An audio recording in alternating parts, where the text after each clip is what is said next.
Hello friends, welcome to my channel school of science. मेरा नाम नितिन लूथरा है। मैं क्लासेस 9 10th के लिए साइंस लेता हूं एंड 11 12th जेई नीट के बच्चों के लिए केमिस्ट्री लेता हूं। मैं पिछले 21 सालों से इस इंडस्ट्री के अंदर हूं और मैंने बहुत सारे बच्चों को पढ़ाया है, एजुकेट किया है। पढ़ाने के अलावा मैं वैल्यू एडेड सेशंस भी कंडक्ट करता हूं बच्चों के लिए, और मैंने दिल्ली के टॉप स्कूल्स के अंदर value added sessions multiple times conduct किए हैं। जैसे छोटे बच्चों के लिए stream selection, expectation management, time management. बड़े और छोटे बच्चों के लिए how to attempt question paper, career counselling, board classes के लिए स्पेशल सेशन जैसे crack the board session and so on. ये वैल्यू एडेड सेशंस मैं आप लोगों के लिए भी ज़रूर अपलोड करूंगा, बट फिलहाल मेरे लिए थोड़ा सा आपका कंटेंट, आपका सिलेबस कंप्लीट कराना ज़रूरी है। इसलिए मैं आज शुरू कर रहा हूं क्लास 12th के बहुत ही इम्पॉर्टेंट चैप्टर इनऑर्गेनिक केमिस्ट्री का पी ब्लॉक एलिमेंट्स। इसके पहले के लेक्चर्स हम अपलोड कर चुके हैं और आज हम इसी को कंटिन्यू कर रहे हैं विद नया टॉपिक, ऑक्साइड्स ऑफ नाइट्रोजन। हम जानते हैं कि नाइट्रोजन जो है, ग्रुप 15 के एलिमेंट नाइट्रोजन जो है वो बहुत सारे कंपाउंड्स ऑक्सीजन के साथ कंबाइन करके बनाता है और उनकी लिस्ट हमारे सामने है। ये है वो कंपाउंड्स की लिस्ट जो नाइट्रोजन और ऑक्सीजन के बीच में बनते हैं। सबसे पहला हम पढ़ रहे हैं डाई नाइट्रोजन ऑक्साइड। इसको हम नाइट्रोजन 1 ऑक्साइड भी कहते हैं क्योंकि इसके अंदर नाइट्रोजन का ऑक्सीडेशन स्टेट +1 है। फॉर्मूला होता है इसका N2O। इसको हम नाइट्रस ऑक्साइड भी कहते हैं और इसको हम लाफिंग गैस के नाम से भी जानते हैं। डेंटिस्ट इस्तेमाल करते हैं इस गैस का। ये बनती कैसे है? आप अमोनियम नाइट्रेट का थर्मल डीकॉम्पोजिशन करेंगे तो आपको ये गैस मिलती है जो कलरलेस गैस है और नेचर में क्या है, न्यूट्रल। दूसरी हमारी जो गैस आती है वो है नाइट्रोजन मोनोऑक्साइड। इसको हम नाइट्रिक ऑक्साइड भी कहते हैं, नाइट्रिक ऑक्साइड। इसके अंदर नाइट्रोजन का ऑक्सीडेशन स्टेट +2 है। अब पॉजिटिव में नाइट्रोजन का ऑक्सीडेशन स्टेट इसीलिए आ रहा है क्योंकि ऑक्सीजन की इलेक्ट्रोनेगेटिविटी ज़्यादा होती है। हम इसको कैसे बनाते हैं? सोडियम नाइट्राइट को जब आप एसिडिक फेरस सल्फेट के साथ रिएक्ट कराते हैं तो वो फेरिक सल्फेट साथ में सोडियम बाइसल्फेट पानी और ये वाली गैस प्रोड्यूस करता है। ये एक कलरलेस गैस है जो खुद भी क्या है, न्यूट्रल है। थर्ड हमारी आती है डाई नाइट्रोजन ट्राइऑक्साइड N2O3। इसके अंदर नाइट्रोजन का ऑक्सीडेशन स्टेट कितना हो गया, +3। ये कैसे बनते हैं? जब नाइट्रिक ऑक्साइड को आप डाई नाइट्रोजन टेट्रा ऑक्साइड के साथ रिएक्ट कराते हैं 250 केल्विन टेम्परेचर पर, तो ये ब्लू कलर का सॉलिड सब्सटेंस देता है और ये नेचर में क्या है, एसिडिक है। नेक्स्ट जो हमारा नाइट्रोजन का ऑक्साइड आता है वो है नाइट्रोजन डाइऑक्साइड या फिर नाइट्रोजन 4 ऑक्साइड। इसको हम NO2 के साथ रिप्रेजेंट करते हैं और इसके अंदर नाइट्रोजन का जो ऑक्सीडेशन स्टेट होता है वो +4 होता है। लेड नाइट्रेट का जब हम थर्मल डीकॉम्पोजिशन करते हैं 673 केल्विन पर तो हमारे को नाइट्रोजन डाइऑक्साइड गैस मिलती है जो एक ब्राउन कलर की गैस है और नेचर में क्या है, एसिडिक। ये वाली गैस थोड़ी सी कंपैरिजन में इंपॉर्टेंट है बाकी ऑक्साइड से इस चैप्टर के अंदर। क्यों, मैं अभी बताऊंगा आपको। नेक्स्ट जो हमारा ऑक्साइड आता है नाइट्रोजन का वो है डाई नाइट्रोजन टेट्रा ऑक्साइड, जिसके अंदर नाइट्रोजन का ऑक्सीडेशन स्टेट फिर भी +4 है। और ये कैसे बनती है? जब नाइट्रोजन डाइऑक्साइड को ठंडा कर दो तो वो डायमराइज कर जाती है। तो वर्ड क्या है, डायमराइज। मतलब दो मॉलिक्यूल आपस में जुड़कर सिंगल मॉलिक्यूल प्रोड्यूस करते हैं, तो वो डायमराइज करके डाई नाइट्रोजन टेट्रा ऑक्साइड देती है। और अगर आप इसको हीट कर देंगे तो वो स्प्लिट करके NO2 दे देगी। ये कलरलेस सॉलिड है, ये लिक्विड भी हो सकती है, और ये वाली गैस नेचर में क्या है, एसिडिक है।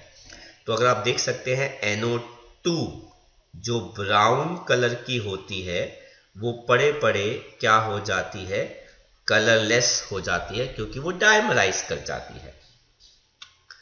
और लास्ट हमारा जो ऑक्साइड है नाइट्रोजन का वो है डाई नाइट्रोजन पेंटा ऑक्साइड, जिसके अंदर नाइट्रोजन का ऑक्सीडेशन स्टेज जो है वो +5 है। कैसे बनता है, नाइट्रिक एसिड फॉस्फोरस पेंटा ऑक्साइड के साथ जब रिएक्ट करता है तो वो मेटाफॉस्फोरिक एसिड बनाता है, साथ में नाइट्रोजन पेंटा ऑक्साइड। तो ये कलरलेस सॉलिड है, नेचर में क्या होता है, एसिडिक होता है। तो कुछ स्ट्रक्चर्स हैं हमारे पास रेजोनेटिंग, जो इन ऑक्साइड्स के हैं, जो थोड़े से क्या काफ़ी ज़्यादा इम्पॉर्टेंट है। मैं हाईलाइट करने के लिए कलर भी चेंज कर देता हूँ। ये है हमारा नाइट्रस ऑक्साइड, आप देख सकते हैं इसके दो रेजोनेटिंग स्ट्रक्चर्स हैं, राइट। तो ये लोन पेयर, ये पाई इलेक्ट्रॉन्स जब ऑक्सीजन के पास जाते हैं तो ये लोन पेयर नाइट्रोजन और नाइट्रोजन के बीच में क्या बना देता है, ट्रिपल बॉन्ड बना देता है। तो ये इसके दो रेजोनेटिंग स्ट्रक्चर्स हो गए। जो अगला हमारा स्ट्रक्चर है वो है NO का। NO के हम रेजोनेटिंग स्ट्रक्चर ड्रॉ कर रहे हैं। मैं ये स्ट्रक्चर नहीं ड्रॉ करवा रहा आपसे, वो गलत है। आप ये देखिए, यहाँ पे नाइट्रोजन का डबल बॉन्ड है ऑक्सीजन के साथ, ऑक्सीजन के दो लोन पेयर हैं, और ये वाला जो लोन पेयर है जब यहाँ पर आके ट्रिपल बॉन्ड बनाता है तो इस नाइट्रोजन के पास पॉजिटिव चार्ज आ जाता है और इस ऑक्सीजन के पास क्या आ जाता है, नेगेटिव चार्ज, राइट। ऐसे ही N2O3 है, तो ये इसके रेजोनेटिंग स्ट्रक्चर्स हैं, जहाँ पर अगर ये पाई इलेक्ट्रॉन्स यहाँ पर आके लोन पेयर बनाते हैं तो ये यहाँ पर आके डबल बॉन्ड बना लेता है। सिमिलरली NO2, तो NO2 के अंदर आप देख सकते हैं कि इस ऑक्सीजन के पास 3 लोन पेयर हैं, सिंगल बॉन्ड है। तो अगर ये लोन पेयर यहाँ पे आके डबल बॉन्ड बनाता है तो ये पाई इलेक्ट्रॉन्स इस ऑक्सीजन पे शिफ्ट होके क्या बना लेते हैं, 3 लोन पेयर बना लेते हैं। तो दिस इज हाउ रेजोनेंस जो है वो इन स्ट्रक्चर्स को स्टेबलाइज करती है। देन हमारे पास आता है N2O4। इसके अंदर भी आप देख सकते हैं कि यहाँ पे हमारे पास 3 लोन पेयर हैं। अगर ये यहाँ पर आके डबल बॉन्ड बनाते हैं तो ये यहाँ पर आके क्या बना लेगा, पाई इलेक्ट्रॉन शिफ्ट होके लोन पेयर बना लेंगे। तो ऐसे रेजोनेंस जो है इसके अंदर इन्वॉल्व होती है। एंड आखिरी हमारा जो ऑक्साइड है वो है N2O5। इसके अंदर भी यही होता है कि ये पाई इलेक्ट्रॉन्स अगर ऑक्सीजन के पास आके लोन पेयर बना लेते हैं तो ये लोन पेयर जो है वो नाइट्रोजन के साथ क्या बना लेते हैं, डबल बॉन्ड, राइट। और यहाँ पर हमारे पास एक और डबल बॉन्ड होगा। So these are the resonating structures of oxides of nitrogen, right. I hope आपको समझ में आया कॉन्सेप्ट। चलिए देखते हैं, कुछ बात करते हैं। ये है NCERT का एग्जाम्पल नंबर 5 जो कहता है कि वाई डज NO2 डायमराइजेस। बहुत ही अच्छा क्वेश्चन है ये आंसर करने के लिए, पर इसके आंसर करने के लिए हम वापस चलते हैं इसके स्ट्रक्चर के ऊपर। तो अगर आप देखें इसका स्ट्रक्चर NO2 का, वो ये है। इस NO2 के स्ट्रक्चर के अंदर नाइट्रोजन के पास एक अनपेयर्ड इलेक्ट्रॉन है, तो इसीलिए दो NO2 मॉलिक्यूल्स आपस में अपने अनपेयर्ड इलेक्ट्रॉन का बॉन्ड बनाकर किस में बदल जाते हैं, N2O4 के अंदर। सो ये रीजन होता है NO2 का डायमराइज करने का, और यही N2O4 की प्रिपरेशन भी है जो हमने पीछे पढ़ी थी, जिसके बारे में हम बात कर रहे थे। यहाँ पे ये देख लीजिए NO2 जो है वो डायमराइज करके क्या बना रहा है, N2O4। वो इस वजह से क्योंकि NO2 के पास एक अनपेयर्ड इलेक्ट्रॉन है जो उसको अनस्टेबल करता है। इसके पास ऑड नंबर ऑफ इलेक्ट्रॉन्स हैं जो उसको अनस्टेबल कर रहे हैं, इसलिए वो डायमराइज कर जाता है और ब्राउन गैस से क्या बन जाता है, कलरलेस गैस बन जाता है। तो NO2 के पास odd number of valence electrons होते हैं, इसलिए वो ऑड मॉलिक्यूल बिहेव करता है। डायमराइज करने पर वो अपने आप को स्टेबल N2O4 में बदल देता है with even number of electrons. तो नेक्स्ट हमारा क्वेश्चन है इन टेक्स्ट का 6th क्वेश्चन, जो खुद भी बहुत अच्छा क्वेश्चन है, जो कहता है कि what is the covalency of nitrogen N2O5 के अंदर। तो मैं अब बच्चों को बता दूं, मैंने पहले भी लेक्चर्स में बताया है, कोवैलेंसी का मतलब होता है नंबर ऑफ बॉन्ड्स कितने बनाए जा रहे हैं N2O5 के अंदर, मतलब नाइट्रोजन की कोवैलेंसी आपको बतानी है। नाइट्रोजन 4 से ज्यादा बॉन्ड नहीं बना सकता, हालांकि ऑक्सीडेशन नंबर वो क्या होता है, वो होते हैं नंबर ऑफ इलेक्ट्रॉन्स पार्टिसिपेटिंग।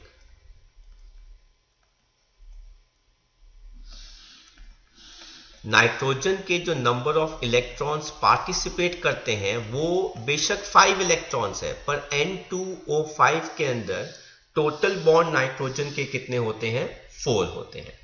ये भी आपको स्ट्रक्चर्स देखकर पता चल जाएगा, आप देख लीजिए इन स्ट्रक्चर्स के अंदर। ये देख लीजिए 2 बॉन्ड नाइट्रोजन के ये हो गए, एक ये हो गया 3 और एक ये हो गए 4। तो N2O5 के अंदर नाइट्रोजन के कुल मिला के कितने बॉन्ड्स बन रहे हैं, 4, इसलिए उसकी कोवैलेंसी कितनी है, 4।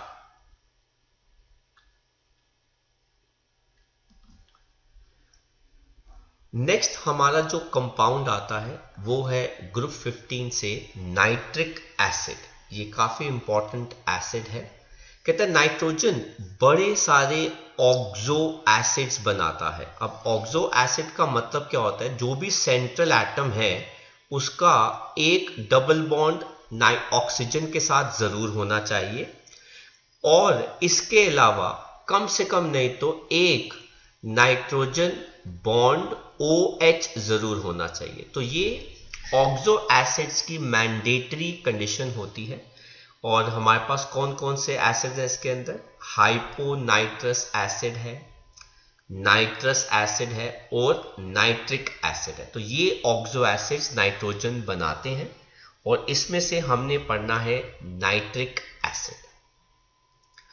ये आप देख सकते हैं नाइट्रोजन के ये जो ग्रुप है ये क्या होता है, रेजोनेंस में स्टेबलाइज होता है, partial double bond character. Resonance gives partial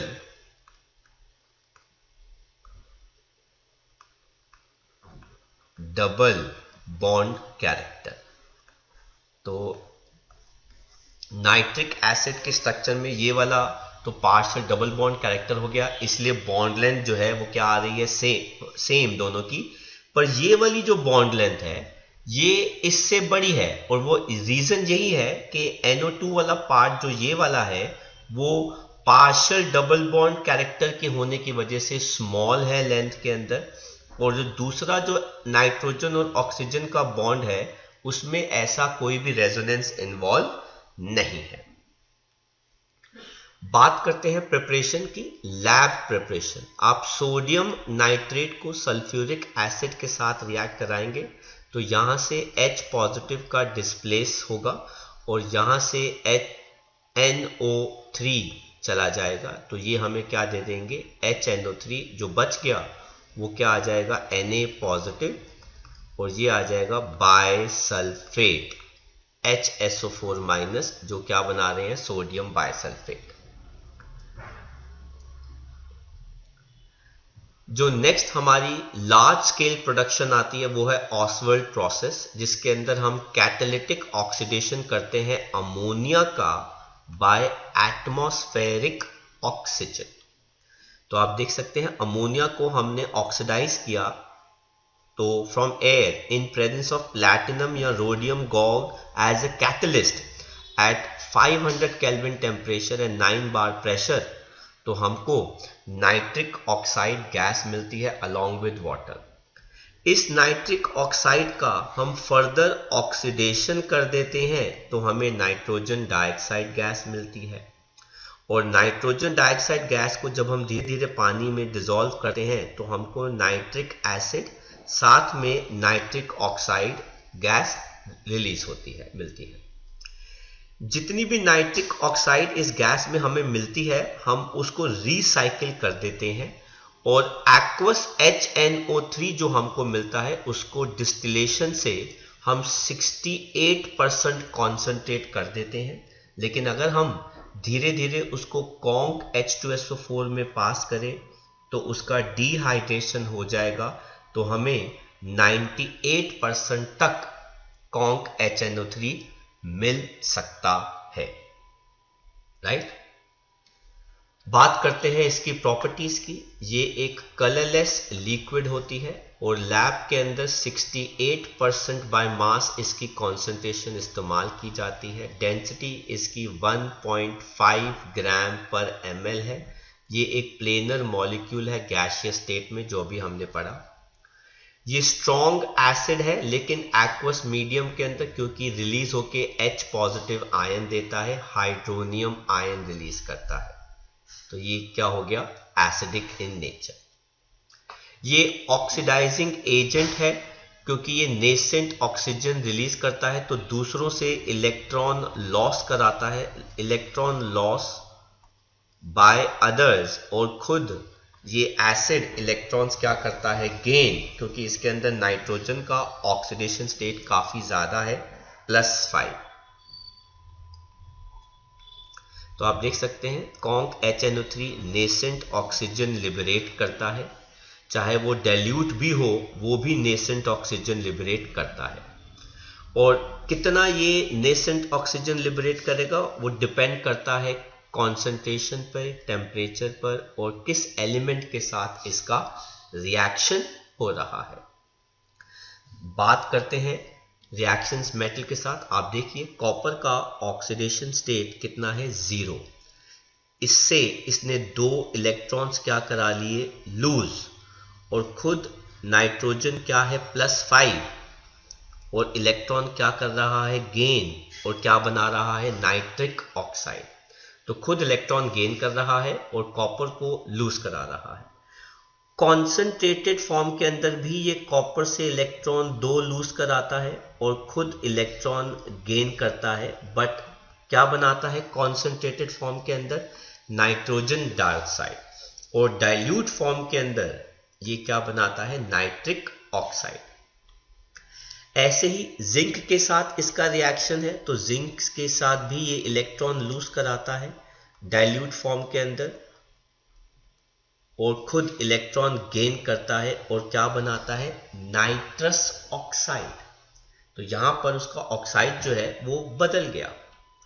concentrated form के अंदर भी ये जिंक से इलेक्ट्रॉन क्या कराता है, लूज, और खुद इलेक्ट्रॉन क्या करता है, गेन, एंड क्या बनाता है, नाइट्रोजन डाइऑक्साइड, जिसके अंदर उसका ऑक्सीडेशन स्टेट इज +4।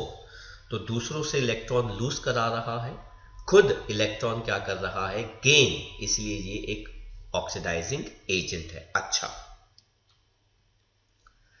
लेकिन मेटल्स जैसे गोल्ड, प्लैटिनम, उनके साथ ये अटैक नहीं करता, उनसे इलेक्ट्रॉन लूज नहीं करा सकता, और मेटल जैसे क्रोमियम, एल्यूमिनियम, प्लैटिनम के साथ ये डिसॉल्व होकर रिएक्ट नहीं करता क्योंकि इनके ऑक्साइड की लेयर बहुत स्टेबल होती है। एल्यूमिनियम ऑक्साइड की लेयर, क्रोमियम ऑक्साइड की लेयर, ये लेयर्स इतनी स्टेबल है कि नाइट्रिक एसिड से रिएक्ट नहीं करते। नॉन मेटल्स के साथ भी अगर आप नाइट्रिक एसिड को रिएक्ट कराओगे तो ये उनसे भी इलेक्ट्रॉन्स क्या करा देता है, लूज, खुद क्या कर लेगा, गेन, क्योंकि नाइट्रोजन की इलेक्ट्रोनेगेटिविटी ज्यादा होती है। आप देखिए आयोडीन 0 है और आयोडिक एसिड में उसका स्टेट कितना हो गया +5 और नाइट्रिक एसिड +5 से कितना बन गया +4। तो आयोडीन इलेक्ट्रॉन्स क्या कर रहा है लूज और नाइट्रोजन इलेक्ट्रॉन क्या कर रहा है गेन। कार्बन से भी ये इलेक्ट्रॉन लूज करा के कार्बोनिक एसिड या फिर CO2 और वाटर दे सकता है और नाइट्रिक एसिड खुद इलेक्ट्रॉन क्या कर रहा है गेन कर रहा है। सल्फर से भी इलेक्ट्रॉन क्या करा सकता है लूज और खुद इलेक्ट्रॉन क्या कर रहा है गेन कर रहा है। फास्फोरस से भी ये इलेक्ट्रॉन क्या करा सकता है लूज और खुद नाइट्रोजन इलेक्ट्रॉन क्या कर रहा है गेन कर रहा है। तो नाइट्रोजन +5 से क्या बन रहा है +4। ये बैलेंसिंग इतनी बड़ी इसलिए आ रही है क्योंकि हमने मॉलिक्यूल्स को उनके पॉलीएटॉमिक फॉर्म के अंदर लिया है। अगर आप सिंपली सल्फर लेते या सिंपली फास्फोरस लोगे तो reaction is easy to balance. Brown ring test, ये टेस्ट होता है नाइट्रेट आयंस के लिए स्पेसिफिकली। वो कहते हैं add concentrated sulphuric acid through the walls of test tube slowly to a solution of nitrate along with ferrous sulfate। अब जरा देखिए इस चीज को। सबसे पहले तो आप एक टेस्ट ट्यूब लीजिए, उस टेस्ट ट्यूब को अंदर आप क्या ऐड कर दीजिए नाइट्रेट आयंस होने चाहिए, अब चाहे वो HNO3 के हो या किसी के भी हो।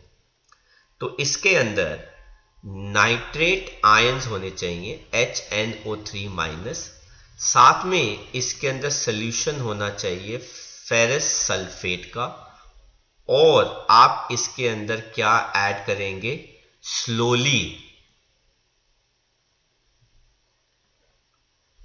Conc H2SO4, concentrated H2SO4। लेकिन जैसे आप देख सकते हैं मैंने टेस्ट ट्यूब को टिल्ट किया है और drop by drop acid add हो रहा है।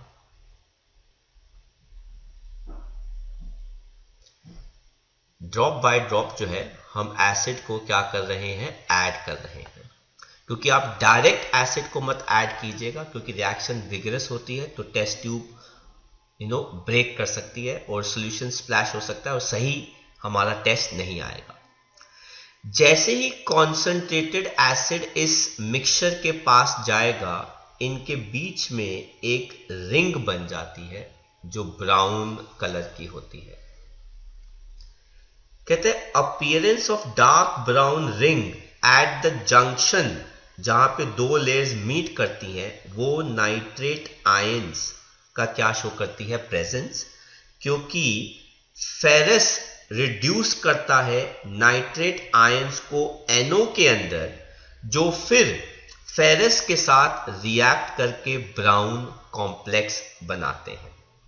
तो आप देख लीजिए फेरस नाइट्रेट को क्या कर देता है रिड्यूस, तो यहां पे नाइट्रेट +5 है और यहां पर वो क्या बन गया +2 और वो खुद इलेक्ट्रॉन क्या कर रहा है लूज और नाइट्रेट को इलेक्ट्रॉन क्या करा रहा है गेन।